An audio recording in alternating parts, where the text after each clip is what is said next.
Представници на медиумите, би сакал да демантирам дел од изјавите на Социјалдемократскиот сојуз. Имено груба лага и невистина е дека проектот Скопје 2014 чини 200 милиони евра, колку што беше посочено во изјавите на СДСМ. Тоа не е точно. Проектот чини помалку од 0,5% од годинешниот реализиран буџет или вкупно 80 милиони евра, кои што се поделени на 8 буџетски години согласно на она што се вика реализација.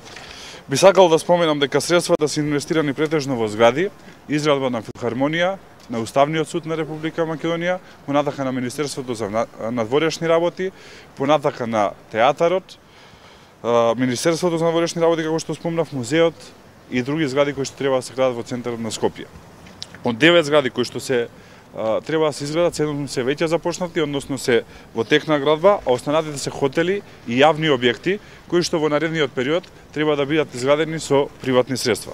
Во исто време, градоначалникот на Струмица и потпредседател на СДСМ, господинот Зоран Заев, најавува изградба на градскиот плоштад во Струмица, во кој што главно ќе поставува бекатон плочки, за кој што ќе потроши 4 милиони евра, што е некаде околу 40% од вкупно реализираниот буџет на општина Струмица, со што под прашање се доведува функционирањето на општина Струмица, функционирањето на општинска администрација и дали нормално ќе може да се подмируваат тековните потреби на општина Струмица, што јасно говори за еден различен концепт на работа. Значи 0,5% споредени со 40% од буџетот. Благодарам. Поверите дали има прашање.